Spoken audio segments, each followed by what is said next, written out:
talking about. Yeah, Lane, I love it. I love it. So cool. All right, we're gonna. You're good. Go. Yeah, we're gonna get this thing going here. All right, the first skill that Maria and I are gonna talk about with you guys is an introduction. There we go. We got it. We got it. We got it. Everyone give a round of applause for Maria and Bryson. No, I'm just Technology. kidding. Oh, we got one. I love it.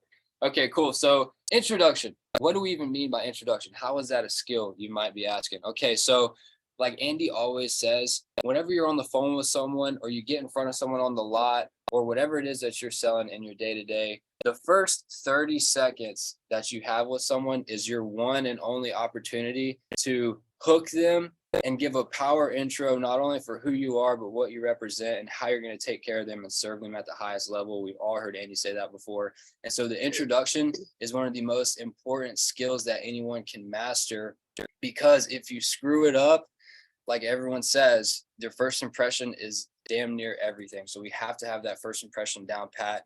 And so really the goal of that first 30 seconds is you're closing the customer or the prospect in front of you on having more time to extend that conversation. You are basically buying the rights to have a conversation with them. You have to be interesting enough and you have to grasp their attention enough that makes them want to stay in front of you and want to talk to you. And so sometimes you really have to ask yourself, like, do I sound like someone that I would want to listen to or that I would want to have a conversation with? And so that's why the introduction, that's the number one skill on this list, because you have to have that mastered. You have to have that down, because if you screw the introduction up, there's not even a point to continuing on with the process. Okay. Like Andy always says, you have to open a sale before you can close it. So you have to open the conversation before you can have a conversation. Okay. And so you got to have high energy. You got to have that power intro. And you got to hook them. You got to grab their attention. And so, Maria, do you have any like maybe tactical tips or anything on like how you yourself, because we all have conversations with people every single day. It's what we do. Maybe how you start that hook or how you grab someone's attention other than just putting them on FaceTime and having them look at your face. Because I love that. That's my favorite part. I think the number one skill really is going to be energy, because at the end of the day, energy sells, and people don't want to do business with a dead person. They want to do business with someone that's alive. So if you guys have really good energy, and I tell a lot of salespeople this, like, and I said this in our last call, the first 90 days is always the most successful for a salesperson, because it's almost like they dumb sell, where they don't really know enough yet. And so they almost just, they don't have the ability to overthink anything because they don't have enough knowledge yet. And they just go busting out of the gate with energy, and energy sells. So if you can walk into anybody, whether it's walking into their house because you're in some kind of home services industry, or you're talking about going and being on the dealership lot, or whatever that looks like, or even if you're in a store and you're selling furniture or some other kind of retail, if you come out the gate with a smile and a really good handshake, and for anybody out there who doesn't know how to shake hands, I'm going to open our next course on how to shake hands properly. Maria's got a course, $9.97. Anyone that's ever met me, every single person that's ever met me, they always make a comment on my handshake. So whether you're a woman, whether you're a man, it does not really matter. Just make sure that you have that solid handshake, because that's going to be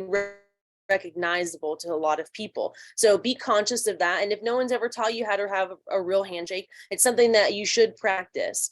But having that energy out the gate will automatically hook someone in. Being authentic, being loving, treating somebody like they're your best friend, like they're part of your family, that's going to be the hook. It's not some crazy word track. It's not going to be some kind of script that you're going to have to memorize. Our script's important, yes. But if you have energy and you treat someone like a human being, you're going to get a heck of a lot further, and you're going to buy that next couple of minutes. Your goal every single time in the introduction is you're buying more time. And so, for example, if you're on phone sales and you're on the phone and you immediately answer the phone with some really dead, boring script and you sound like you're dead, the first thing they're going to want to do is hang up on you. Yep. So if you don't come out the gate like with familiarity and love, they're automatically going to disconnect and they're not going to want to buy anything from you. So think of this as the moment that you actually introduce yourself to somebody is the moment that you're already on the road to the sale and you're already building that rapport. Build that best friend in the first couple of seconds that you're connected with them. 100%. And a lot of times, guys, when it comes to the introduction, sometimes the fastest or most efficient way to get that hook or to take down that wall, to build that best friend, like Maria is saying, there's a couple different ways. One, questions. Good questions always get people talking, and especially if you can ask questions that involve them talking about themselves. Because what do all of us love to do? We love to talk about ourselves. Okay. So if you can get your customer or your prospect to do that, you're going to almost hook them every single time. And another one, just off the top, is humor. Some people are great at cracking jokes. And this is one thing I've actually tried to get better at, because Maria asked me to hit her with a joke earlier and I blinked. She hit me on the spot and I couldn't come up with a joke. I was kind of nervous. And I can tell you right now. And if you can get your customer to laugh in that first 30-second period, they're going to open up so easily that they're going to want to sit there and talk to you, because a lot of times, like, people don't laugh enough today. So if you can ask good questions, make them talk about themselves or get them to laugh, that you almost nailed a perfect introduction. And like Maria said, have good energy, have good tonality, use some like hand movements and body gestures. Like, people love energy because you feel like a human being. You're not just like a dead Bob or a robot. And have a stiff handshake. Don't be a dead floppy fish out there, because then if you get in front of the wrong person, you're never going to close that deal. Like, you would never close Maria on something if you had a dead fish hand coming up to her. The second thing, guys, so again, that was introduction. Second thing here is self-belief. And why is self-belief so important? Because if you don't have the confidence in yourself that you can even do what you're supposed to be doing every day, or maybe even just grow and change, or maybe even just have the conviction to help someone else, then you're going to figure it out. You never get. And so it's so important. That's why this is the number 2 skill, is self-belief, because without self-belief, you literally have nothing. You don't have anything. And so not only is it having conviction in yourself, but also like the self-belief that you really truly stand for and represent what your product is or what your service is, and that you truly are helping people. Because at the end of the day, if you ever lose that, if you don't have that, then actually like going through the sales process and feeling comfortable about it and then feeling good at the end of it, like you didn't just take advantage of someone, that's going to be really, really tough if you don't have that self-belief in yourself and what you represent. Yeah, the biggest piece for me whenever I was first in sales that someone sat down and had a conversation with me about was in regards to conviction. But the self-belief at the end of the day, and having that conviction of like, exactly what needs to be done for the client. The client has a problem and you have a solution for it. It's really that simple. If you don't have the right solution for the client, it doesn't matter how good you are. They're not ever going to exchange money with you, because they really do not believe that you can solve the problem that they have. No matter what that product is, whether they need a new car, whether they want to save money on their energy bill, whether they need an entire new HVAC system, whatever that may be, they'll never go forward with you if you don't believe in the product, you don't have conviction, and you're not confident. But the confidence is ultimately going to come from being confident in what you're doing, knowing what to say every single time, which will come into a later point of self-investing and training and what that looks like. But you have to be able to have the confidence and the conviction coming from the confidence, but also understanding that you have no limits. And at the end of the day, when you're thinking about a prospect or you're thinking about a sale, the moment that you put the sale first is the moment that you lose the deal. If you don't put the person first and you don't put the solution to their problem first, you'll lose it every single time. And every single time you lose, every single time you get knocked down, every single time you get kicked while you're down, you're going to continue to lose the confidence, lose the confidence, lose the confidence. So just remember that there is no limit. There is no sale. You're solving problems for people. And as soon as you know you're solving a problem and you can create a solution, you know exactly what to say, that confidence is going to come. Especially like how we speak with you guys now. Some of you guys like Lane's been basically on this call since our first call. And I know for a fact she's seen how much we've changed over the last 6 months in our speaking and our conviction and the energy and the passion that we have over the call. It's because we now have that extra confidence and that extra conviction in what we're talking about, because we've trained on it, because we've practiced it, because we do believe in it 1,000%. And we've put in the time and the pain, we've put in the work. And so that self-belief comes. And now, as you continue to reach these new levels, the believability that you have in yourself continues to grow. And we've realized very early on that there is no limit in what you're doing. There's no limit in sales. There is no cap. And that came from just pushing past those barriers. Yeah. And one thing there that she said that I want to hit on is the no limits portion. A lot of times, and you have belief in themselves, they actually put so much belief in other people that, let's just say, for example, you have a manager and they really, really good at this, you can go make 100 grand. Okay, we'll use that for like an example. Okay, well, that means because he told you that and you have so much belief in what he says and not in yourself, you could get all you got. And at the end of the day, chances are you're going to push yourself and you're going to go make 100 grand. And you're going to think that that's what you can do because he told you. But let's just say the next year you get a different manager and this manager comes and shows you that he made 200. What is that going to do? Open up your mind. And one, it's going to make you feel like the first guy led you wrong. But then two, maybe you were holding yourself back and you weren't really pushing yourself. So then like that should open up your mind, because now if you know you push yourself as hard as you can go make that 200 grand. And then at the end of the day, once you realize that it all comes down to self-belief and whatever you truly believe in yourself is what you can go out and you can get and you can actually succeed in, then that's when it really opens up and unlocks everything. Because like Maria said, in sales, there is virtually no limits when it comes to earning potential, how much you can help other people, how many problems you can solve. Like there's really no limits to any of it. You just have to realize that first internally, and then take that belief and that conviction and that confidence and then go and implement it in your day-to-day and go pour that into other people. And then at the end of the day, like the sky's going to be the limit, because you can literally go out and get whatever it is that you're going for. And so with self-belief, come right into our third point. I don't know how to work, but Maria's going to change it for us. Is public speaking. And a lot of people, we're still figuring this out, guys, but you guys love it. Okay, public speaking. A lot of people are like, what? Did he just say public speaking? What are we even talking about? Because a lot of people just think they're natural public speakers. Babe, are you a natural public speaker? Absolutely not. Absolutely not. No one really likes talking in front of people. A lot of times we have the wrong idea of what a public speaker is. And guys, at the end of the day, sales is public speaking.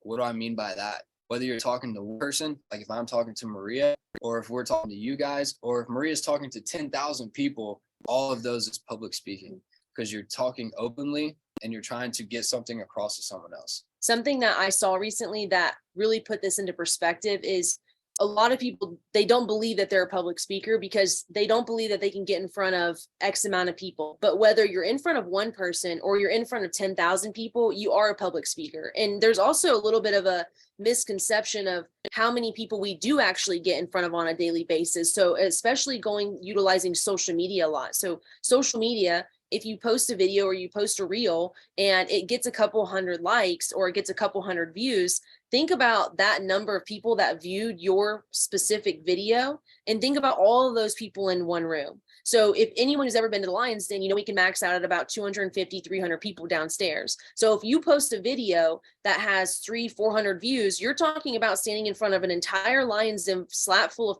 people and getting up on stage and being able to talk to them. You are talking in front of an audience. Is there a screen in between? Yes. But at the end of the day, your voice is being heard by that many people all at one time, simultaneously utilizing the technology of social media. If you can break through that barrier and realize that it's the same thing as talking in person, you're going to go a lot farther. Sales is public speaking. And the biggest fear that people have, the number one fear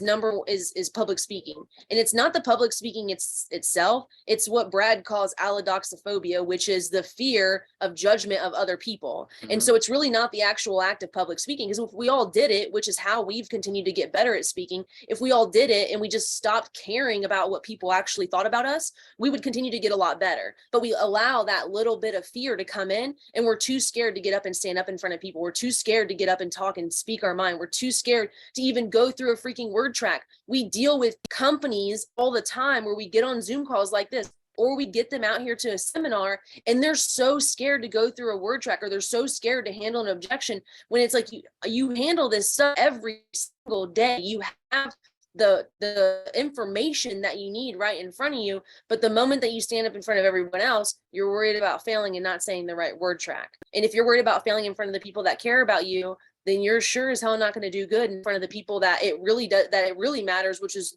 in front of the people that actually pay your bills and take care of your family at the end of the day. 100%. And so just to say, like, is public speaking a skill? If anyone here, like, I know Lane, I know Trey's been on a couple of our calls, especially way back in the beginning, you know that whenever we would get on these calls, if we would have a little error, like the internet start getting weird or us not being able to get this slideshow to work properly, that would derail all of our confidence. It would throw our call like off the rails. And now it's just like, it's just another thing because we've done it so many times. And that's the thing. You just like keep running the pressure, and you're going to realize like, okay, I've been making a much bigger deal out of this than really ever was. And then you'll find yourself in those opportunities where like you'll go speak in front of 20 people, you speak in front of 100 people, or like Maria says, like you'll start like posting your social media posts, like your selfie videos and stuff like that that you're doing, as if, you know, always act as if you're standing in front of that Coliseum of 5,000 people. Yeah. Because that post might reach 5,000 people. And if it did, what message would you be trying to get across to those people? And so is public speaking a skill? Yes. Is everyone good at it when they first start? I would say 99% of people are not. But can they get good at it? Yes. And by how? By running to pressure. We talk about that all the time, you guys. And so really the ultimate goal of public speaking is to just communicate effectively. All you're trying to do is take a point that you want to talk about and you want to get it across to an audience that, one, they can understand it, but two, you're almost trying to like move them in one direction or the other on that point of topic. Okay. And so you have to just get better at it. You're not going to, chances are, do well at it the first time, just like Maria and I, just like anybody else, just like Andy. If you go back to Andy's old videos like 6-7 years ago, was stuttering, he wasn't comfortable in front of a camera, the glitches and stuff, and the like in the recording, like it just wouldn't work out. But he just kept on pushing on. And now when you see him, you're like, okay, there's no way that's the same guy that was doing it 6-7 years ago. So it can change. You can get better at it. You just have to keep practicing, and put yourself in those uncomfortable situations so that you can actually grow. Because every time you fail, you grow. Okay.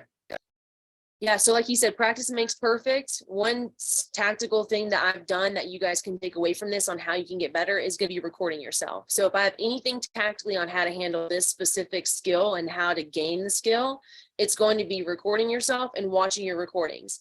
I go live a lot on Facebook. And then I actually, and Bryson can attest to this, every single time that I go live, because sometimes I come off the hip, and same thing with these Zoom calls, we re-listen to how we speak. We re-listen to what we say, how we articulate our words, how we articulate our thoughts, and how those come across publicly. And so we'll go back and watch a lot of these Zoom calls. We'll go back and watch our Facebook lives to see how much we're actually progressing. But if you don't have the confidence up front to post those things or to go live, just record them on your phone. Record yourself speaking. I have some very funny videos from the beginning of us trying to speak or us trying to record a video, and it is the most awkward, most cringy, most embarrassing thing ever. And it's amazing how much, if you just do it compoundingly, how much that will have an effect on the skill itself. Yeah, that's it. I think there's a saying, 18 minutes a day for years, like 100 hours. You would probably never think you would put 100 hours in something, but if you can do it for 18 minutes a day, it's like, okay, you can totally do that. So that's it. Just the small steps compounding over time. That's how you really get to whatever goal or skill, whatever you're trying to get to. You just got to start doing it, and you got to keep doing it. So next thing here is self-investing. And we will get this slide. There we go. So self-investing and why it's important. So one, everyone that's a professional, anything, whether it's an athlete, musician, an actor, whatever it is, even a business person, what do they all have in common?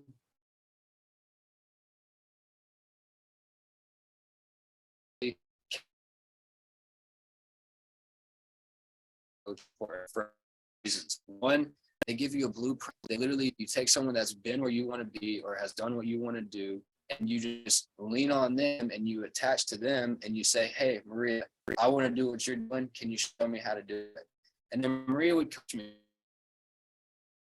because one, it's going to compress time frames for you. Instead of taking 10, 20, 30 years.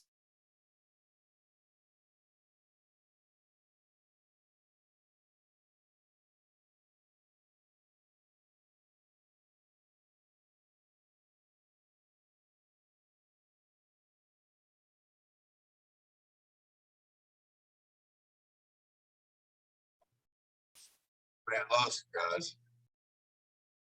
We're back. We're back in business, my friends. Thought you lost this that easy. Yeah, JD was like, oh man, I got some shit I need to work on. I love that. So where I Nah, I ain't left going off nowhere. is to have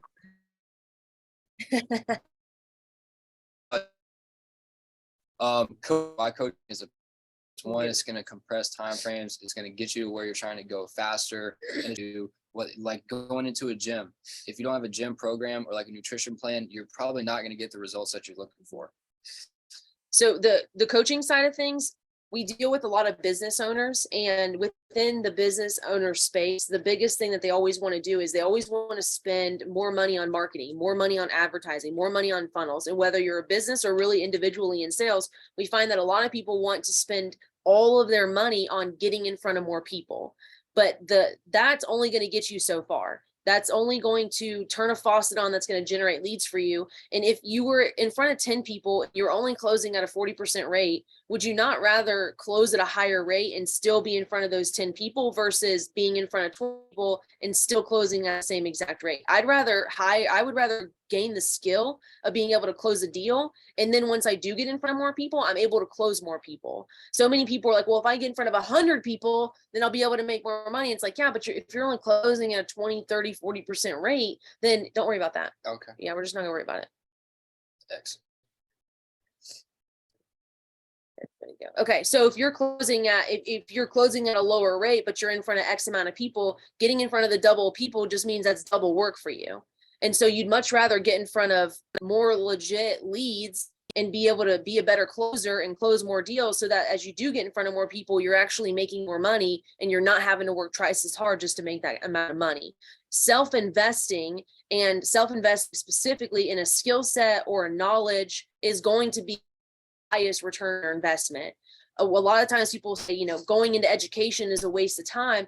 Well, I do believe that general education most of the time is a little bit of a waste. You do learn some social skills in there, but you do learn some things, but at the end of the day, you don't really learn a whole lot about finances. You don't learn a whole lot about business. You don't learn a whole lot about taxes, how to communicate. You don't learn any of those things in college. I have a bachelor's degree in biology, and I can tell you that I didn't learn any of those things. No one made me get up and speak in front of people. No one really taught me how to work in group settings or as a team. I didn't learn that stuff until I actually got out of college, because we didn't do those things. You just went in, you listened to a professor for X amount of hours, and then you took a dang test and you had to study. But in school, you didn't study because you were like, oh, I'm going to get a return on this and use the skill later. You studied because you were worried about failing a test, not because you actually wanted to memorize it to gain a new skill. So doing the self-investing part and gaining a new skill on how to do something, that is how you become more valuable to a company. If you're somebody who's in sales working inside of a company and you're wondering how it is that you can make more money, become more valuable.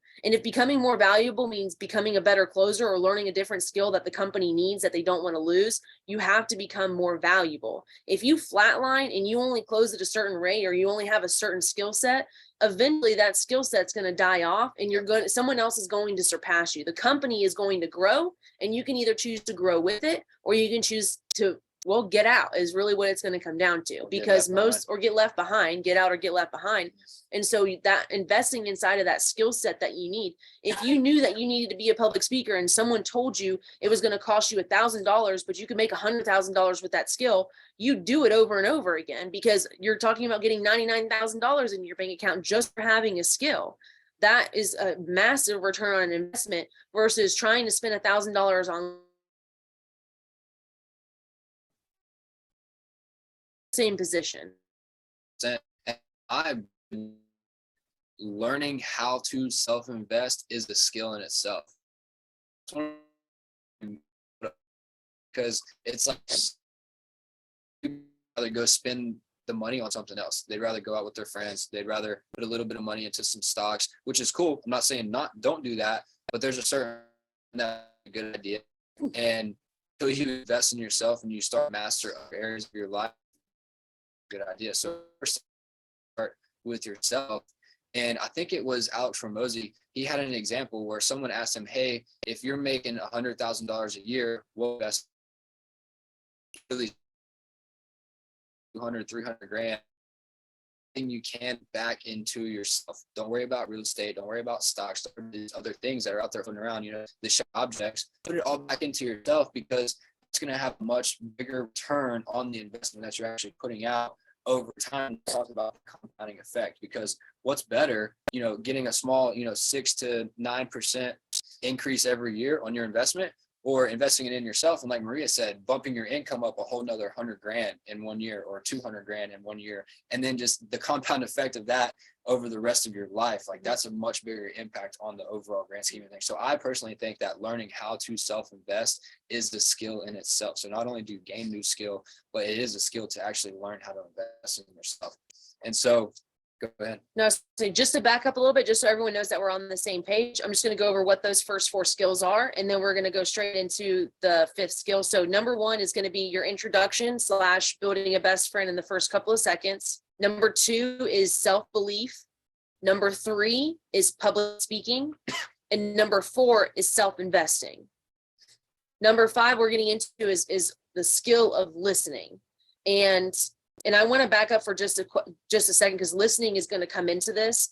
But in addition to listening, in order to be able to communicate effectively, you have to be able to listen. And we talked about communicating effectively underneath public speaking. But if you're not listening, you're never going to be able to communicate effectively. And if you're not asking the right questions, you'll never get the right answers. When you're in school or anywhere, you're always taught, hey, there's no dumb questions. There's no stupid questions, no such thing. That is straight up false. You can ask some stupid dead end questions out there that aren't going to result to anything beneficial. When you're having a conversation with somebody, make it a fulfilling conversation, whether you're trying to get from point A to point B, or you're just trying to communicate for a resolution, whatever that is, but don't have empty conversations that don't progress you towards any kind of end result. Yep, 100%. And like Andy always says, like, don't ask questions or make comments if it doesn't, and Maria was just hitting on this, if it doesn't actually progress the sell forward, if it doesn't move the sell further down the funnel, then don't ask it. It's wasting time. It's wasting your time, the customer's time.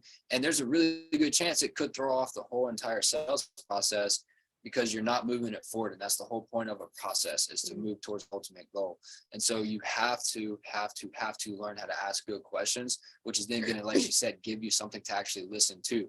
And the whole point of listening, because we're all in sales here, the whole point of listening is you're looking out for those little nuggets and bits and pieces that you can take from their question or from their answers, and you can just stick it in your back pocket. And then as you continue to move down the sales process, when it comes time at the end that you really have to start selling, because we all know you don't really start selling until they say no. And then that's when you have to start selling. Okay. So whenever they start giving you those objections and those reasons why they maybe can't do this today, or they're thinking about it or whatever, that's when you have to go back into your back pocket, and you got to pull these little nuggets back out and just remind them, like, hey, remember when I asked you about this earlier, this was a really big concern to you. And now they know that you're listening, because you're calling back what they said to you earlier. Most people don't do that. And that's why the sell never progresses forward to where we're ultimately trying to get it to. Yeah, the first step to anything beyond the introduction of whenever you're meeting someone is going to be listening. What are their needs? What are their wants? What are their likes? What are the things that they're listing out for you, to where you can pick out their problem, prescribe them a solution? Because again, money is never exchanged between two people. There's no transaction unless you're solving a problem for somebody. And that counts as something as simple as going to the grocery store. The problem is I'm hungry. The solution is I need food. So I'm going to go spend my money on food. So anytime that there's any kind of transaction, you're solving a problem for somebody. Yeah. And you good? Yeah. One of the biggest things that we see all the time, especially as like, say, for example, I say, hey, Maria, really quick in 30 seconds, just tell me a little bit about yourself. Let me get to know you here. And then she starts talking because I just asked her to. And then the first thing she says out of her mouth, what do I do as a sales amateur? I automatically start chiming in on everything she starts saying. Yeah. I'm not listening. I'm already trying to get my 2 cents in, when it's like really just STFU. We all know what that means. Just shut up. Sit there and listen to what she says. And even though I say 30 seconds, whether she talks for 15 seconds or she talks for 3 minutes, I just got to let her go, because that's when she's really opening up to me. I'm really building that rapport with her, because I'm letting her talk about herself.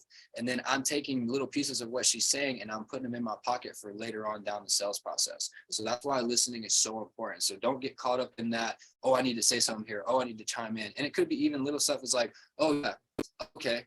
Oh, okay. Yeah. When you do that, it throws the prospect or the customer off because you're chiming into the conversation. So you got to let them give that time. You got to let them talk during that moment. Your opportunity to live. So really test your listening skills next time you find yourself in that situation. Yeah. Number 6. So number 5 is listening. Number 6 is going to be time management.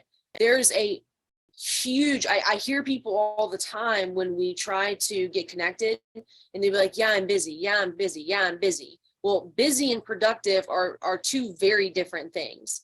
And something that we learned recently within business is there's 3 main areas, and I'm going to botch this because I'm kind of coming off the hip on the memory of this, but there's the things that you have to do, the things that you, or there's things that you can allegate. What's the 3 things? He's going to remember. Delegate, eliminate. Yep. Eliminate or automate. Automate. Yeah. Yep. Delegate, eliminate, and automate. DEA. So you're going to either delegate it to someone else, you're going to eliminate it that it doesn't need to be done, or you're going to find a way to automate the process to where it automatically gets done without you actually having to spend any of your time into it. So whenever you're trying to go through your time management and dialing that in, number 1, make a list of all the things that you have to do. And are they busy things, or are they actually income producing activities? Yep. If they're not income producing activities, you need to either figure out how to delegate, eliminate, or automate them to take some of, can you repeat DEA? So D is delegate. Which means tell someone else to do it for you. Tell someone else to do it for you. Eliminate, which means get rid of it. You don't need it. Or automate, which means utilizing technology to respond for you, whether that's automated text messages, automated responses, automated emails, whatever that looks like. But go through what your tasks are. So one exercise that we're working on right now as we continue to scale in our business, because we have a new assistant. And so it's like, what are things that we can delegate, automate, or eliminate to where we can pull a couple things off of our plate, and that our focus can be on anything that's income producing. Yep. And so when you're within your business, time management and how you spend your time is going to be the make or break. You don't want to do the busy work. You need to get rid of the busy work. You need to do the productive work. Busy equals broke, and productive equals paid. 100%. And a really good way to practice that DEA process there is during your work week, just go 5 days, Monday through Friday, Monday through Saturday, whatever it is that you work. And for 1 week, write down every task that you do, whether it's putting notes in the CRM, whether it's calling customers, following up, working deals, whatever it is. Write down the task every time you do it. And then at the end of the day, at the end of the week, go out next to every single task on there and just go through and write a D, an E, or an A. Like which of those 3 could you assign to that? And then that's really going to identify like where a lot of your time is going. And let's just say you have a list of 100 items and 60 or 70 of them have a D next to them. That means you need to reevaluate, and maybe it's time for you to hire an assistant because you're doing a lot of stuff that you maybe shouldn't be doing, or it's not just like worth your time because you have other things that are more income producing, like Maria said. Yeah. And so that's going to be like a really key indicator, like, okay, maybe I need to hire someone. And then also too, you've already written out a job description because you've already wrote out everything that they're supposed to be doing. So try and practice that, implement that in your business, in your day-to-day, and you'll probably be shocked at exactly where all your time is going once you start writing out all your tasks. And that's one thing here that I wanted to hit on, is just give you guys a couple tactical ways that you can actually manage your time and what's worked for Maria and I and what hasn't worked for Maria and I. Because again, everybody's different. We're not all going to learn the same way. And so one thing that Maria and I do practice is time blocking. And so what does this mean? We'll actually go through our day, our calendar, and we will time block. For example, from like 8 to 10, 2 hours in the morning, this is what we're supposed to be doing in that time frame. And then from 10 to 12, the next 2 hours, this is what we're supposed to be focusing on in that time frame. And we'll go through the whole day like that and prioritizing these tasks. And really, like, that's how you start to dive into, like, where's your day going? And then what are you doing within those small pieces of that day? Trey said, what did the A stand for? Automate. Okay. Delegate, eliminate, automate. Those are the 3. Okay, so time blocking is a really big one. And then one that Maria really, really liked, I didn't have as much success with this, but I know Maria loves doing this, is hourly reviews or hourly audits. So what that is at the end of each hour, on the hour, what did you actually do and what did you actually accomplish in that hour? So Maria, do you want to talk about that? Yeah, so I did this really early on, and it was effective to where it made me more aware of where I was actually wasting time and how productive I was being within that hour. So kind of like you would break down for your DEA, you'd break down, and basically every hour you're just going to write down, you know, like, what did I do? Did you put any revenue up during that time? And breaking down the hourly goals just makes you really hyper aware of where you're at. Now eventually we don't do that as much anymore because we've kind of graduated out of it. But in the beginning, we were very disciplined, but we're also very undisciplined. Like, we'd spend 16 hours here at the den and then we wouldn't leave, but we really weren't being that productive. So it was like, how can we spend less time at the den, but make our hours more productive? And so breaking that hourly review down, and every hour having a little timer that went off that said, hey, it's been an hour. And it's like, okay, what have I done for this last hour? Have I actually really been productive? Or have I not really been productive and I've been screwing off, or I've had 10 conversations, or I've left my office to go tie my shoes that don't have laces, whatever that is. And so breaking that down will just get you to the next step where you don't have to do that as much, and you can do more of the time blocking style. So if you've never really broken down your day, I would start with the hourly review for a week straight. Yep. That'll also help you dial in your DEA, where you can start eliminating some things or delegating or automating a couple things. And then at that point, re-review and time block your day to where you can be more productive. But in addition to that, something that we've done before, and we don't do as much right now, but we will do this sometimes to kind of like spice the day up, because you do things kind of mundane after a while. We have really great conversations, but we kind of like go in our day and go out of our day. But one thing that you can do a lot is we incentivize our goals for the day. Like, if we hit a certain rev goal or that certain hourly goal, we may incentivize it and go and like do something extra or leave a little bit early or whatever that looks like. The biggest thing with incentivizing things, though, and that a lot of people have a misconception, is they'll want to incentivize and then they don't actually hit their goal, and then they still go do it anyways. Yep. And so it doesn't actually create any kind of incentive for you, because you're like, well, I'm going to reward myself anyway. So it's not really that big of a deal. And one thing that Jackie says a lot, for example, is, so Andy and Brad and Jackie and all their families, they were going to go out of the country somewhere to some beach vacation. And of course they invited the Elliots along. And one thing that Jackie said was, we haven't earned it yet. We haven't earned it yet. We're not going to go on that trip. Of course, the Elliots could go on that trip and it wouldn't really be a huge thing. They could go and spend time with their family, but they really believe that they have not earned it yet. And so if you decide to incentivize the way that you do things, the way that you do business, or how you hit your goals, stick to that. Because if you don't, then you're just going to become undisciplined. You're going to continue to treat yourself to things that you don't actually deserve to have yet, or that you haven't earned. So incentivizing, and then of course prioritizing the things that need to be done, which you doing that breakdown of your day will allow you to understand what needs to be a priority and what really doesn't need to be priority, or what can be sent somewhere else to be done. I would add too, on the hourly incentivize, one thing that the Elliott Group is known for is some form of physical activity every hour if you don't hit your goals. And we're all in sales. So what do I mean by goals? I mean, like, whatever revenue goal you're trying to hit with. If you're in cars, maybe you want to sell one car by lunch. Okay, let's say lunch comes and you don't have a car sold. Put some pressure on yourself and make yourself maybe do something that you don't enjoy doing. So, like, for example, I've had days where I told myself to do 50 push-ups on the hour, every hour I don't hit my goal. And some days I would finish the day and I've got 650 push-ups under my belt. And those are usually the days where I learn the most about like where my time went and where I went wrong, because it's not like I was like, oh, I'm just not going to do anything so I can do push-ups all day. No, it's like I was busting my ass to try and hit my goals so that I wouldn't have to do those 50 push-ups at the end of the hour. So sometimes it's not always a positive incentive. Sometimes it's more of a like, okay, I want to hit this goal so I don't have to actually commit to it and do it, or else you're not going to, it's just not going to work. So maybe think about it that way too. And then again, always get those done first, and walk to just one, because you'll find yourself, because everyone's busy. That finish your day check with this. You think so? What did sign that you're just busy and you're not productive? So think about, like Maria said, busy equals productive equals paid. So if you ever feel like that, then it's probably a good sign that you need to evaluate where your time's going, and then start, eliminating or automating, like we were saying earlier.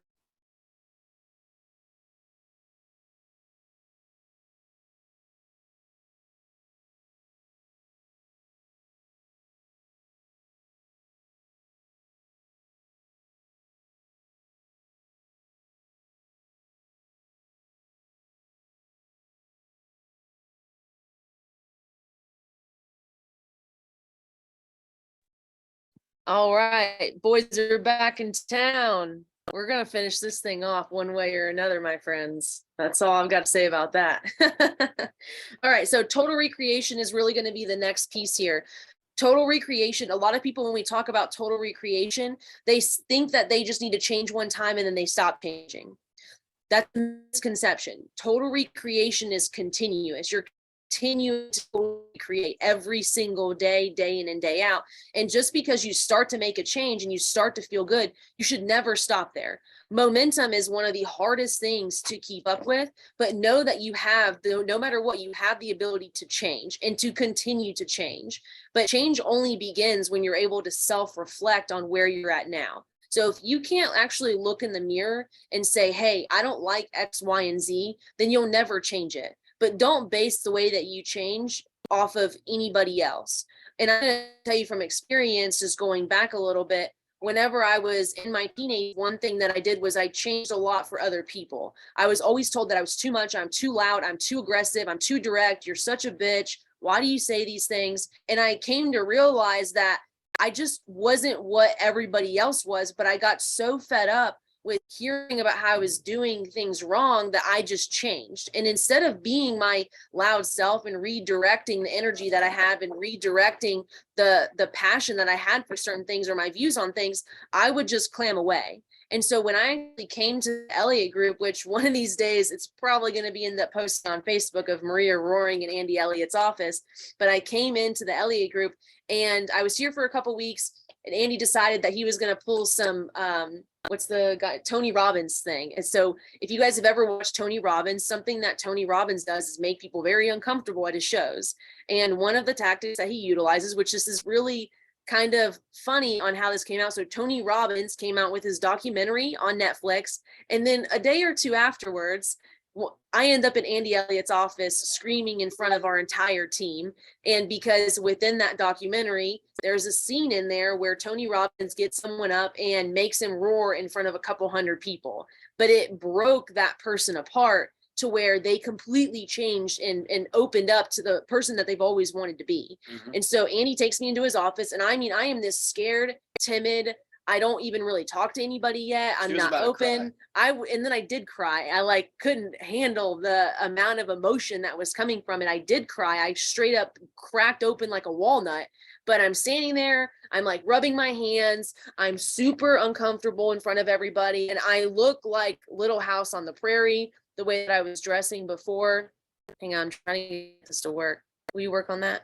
So I was dressing like Little House on the Prairie. So I'm wearing these giant shorts. I'm so just nervous and clammed up. And Andy goes, "You're going to roar in front of everybody." And I'm thinking, what in the hell did I just get myself into? I'm not roaring in front of everybody. I almost start panicking. And then after it was all said and done, so we go through that whole thing, I straight up scream in front of everybody. It was so embarrassing. But then I realized, I was like, what the hell was I even afraid of? Was everyone here going to judge me for screaming after I've listened to everyone here yell across the entire place at each other and get hyped up and we're jumping up and down? And I didn't really know what I was scared of, but what it allowed me to see was that I had the potential to continue.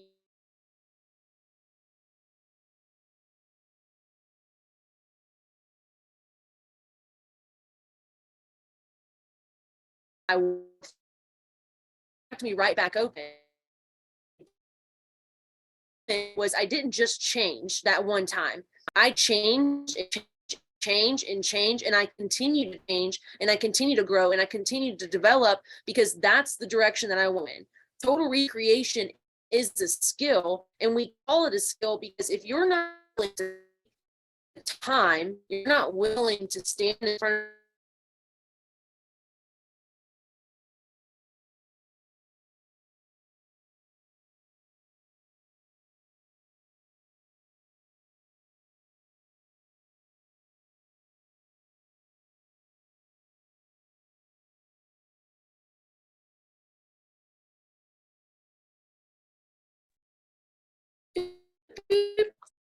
So if you're willing to actually look in the mirror and make is cutting away, you have to be able to do those things to change. And then you don't want to stop there. There's always a better version. There's always that next level to hit. There is no cap. There is no limit. There is no getting comfortable, because if you do that, the moment that you get comfortable is the moment I have to have the self-belief that you can change. You can't rely on anybody else's opinion. And if you start to change and someone comes out and is like, oh, you know, since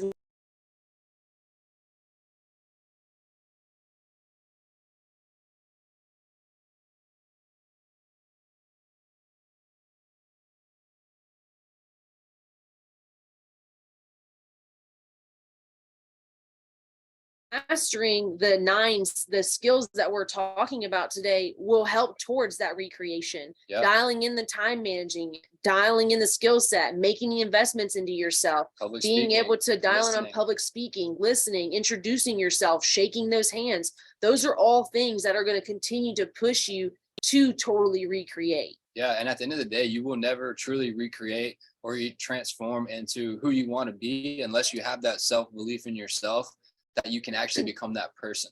If you don't ever like really truly believe that, then you're just going to be a fraud. You're just going to be pretending along the way, and you're never really going to get where you want to get to or be who you want. You know, internally, you're not really like giving it your all. You're not truly like giving into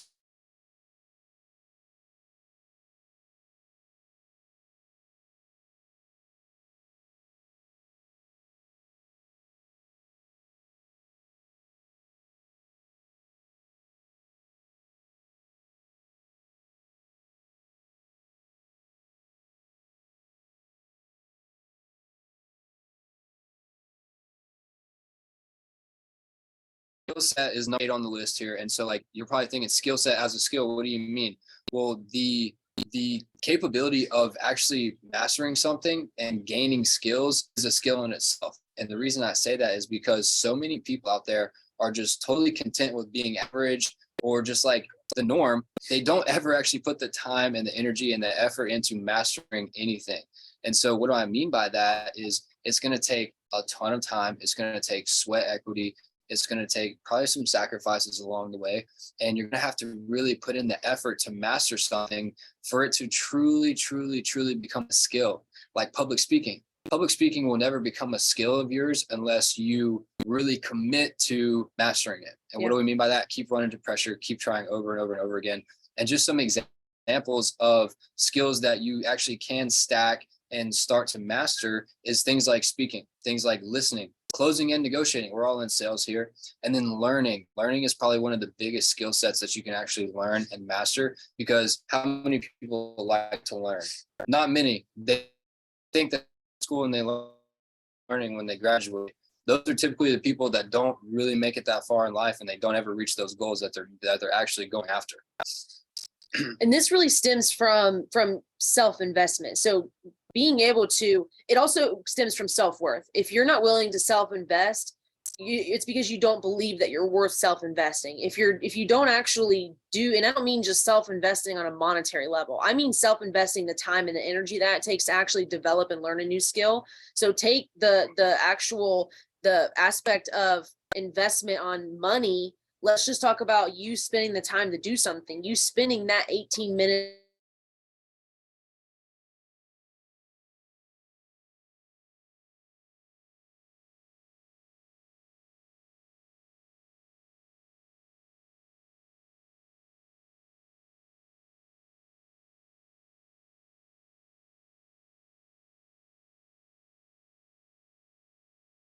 being able to live a good life because they didn't have to work hard for something, but they equally deserve a good life. But also people who don't come from anything, they also, because they're living a life that's just a little bit above where they came from. Not as bad as it used to be here, but you don't realize how much you're actually worth, how much you're capable of doing, that you're really built for so much more. And the things that you go through in life are a direct reflection of how you believe in yourself. And if you don't believe in yourself and you don't believe you're worth it, you won't ever get the results of someone who believes in themselves. You won't get the results of someone who is worth that.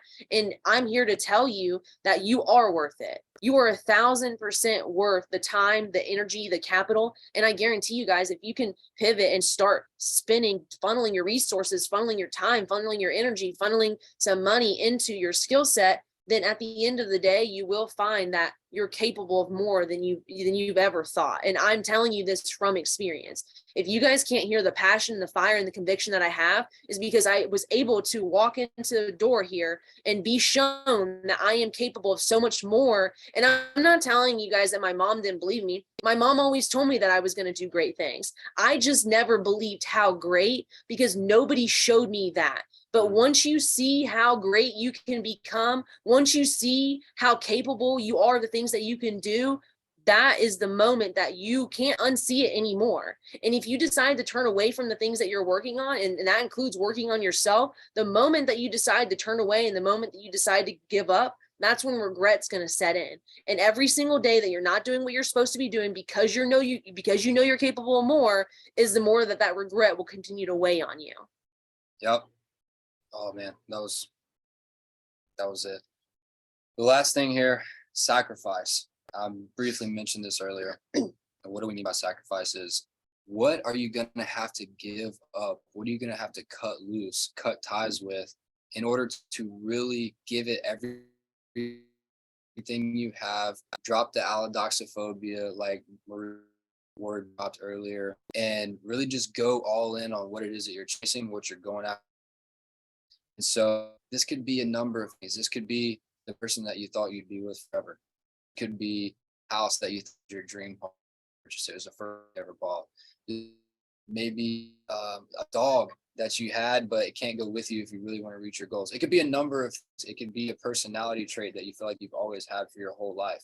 And so identifying and executing on the things that you may have to sacrifice or you may have to give up, that is a skill in itself, because so many people, because they don't have the security in themselves, because they have security in all these tangible items or these things in their life, because of that, they almost limit themselves and they put a leash around themselves that they can't go without those things, because that's what they thought that they were working towards. You know, when Maria and I moved across the country and we sold our house, was that fun? Did we want to do that? Like right out of the gate, did we want to do that? No, we thought that was the perfect house. That was our dream home we always thought about. And whenever we got the opportunity, we knew like it was a gut feeling, like this is the right decision for us to make. And that was a sacrifice that we had to execute on. And so we identified that we would have to get rid of our home, or at least not live there anymore. And then we had to execute. So identifying and executing, those are two things that go into sacrifice. And if you can really like understand that, that is a skill in itself, because sacrificing is not something easy. And that's just one example. Like I said, there's tons of things out there. And so one thing that I really wanted to hit on is, like I said, it's not going to be easy. It's going to be a difficult process. But then two, you have to have a long-term vision, because if we were short-sighted, we could have said, no, that's our dream home, we're staying here. That would have been a very short-sighted decision. But because we have a long-term vision and insight, we were like, no, we know the direction that the LA group is going in. We know the opportunity that Andy's given us. So we're going to go for it. We can always get another house. There's always houses out there. And even if we didn't find it, we could build one identical to what we had before. Like the possibilities are endless if you have that long-term vision, and you just can't be short-sighted. Yeah, the hardest thing that you'll do is go through delayed gratification. And that means that no matter if you start to put the work in, and you do the work, the hardest thing is to go 100% every single day, but not see the result right away. And in anything that you do, you won't see the result right away. That's why you have a lot of people who hop jobs a lot, who hop relationships a lot, who just bounce around everywhere, because they're always looking for the grass being greener on the other side. They're not watering their own grass, and it's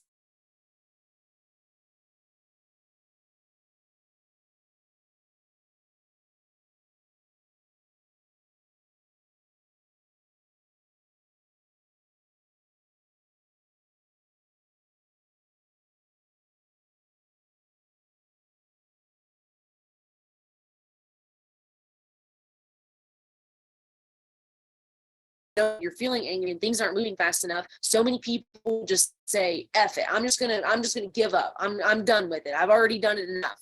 And then they know actually never see the result. That's like going out and planting a seed and watering it and watering it and watering it and watering it, but you don't see this away.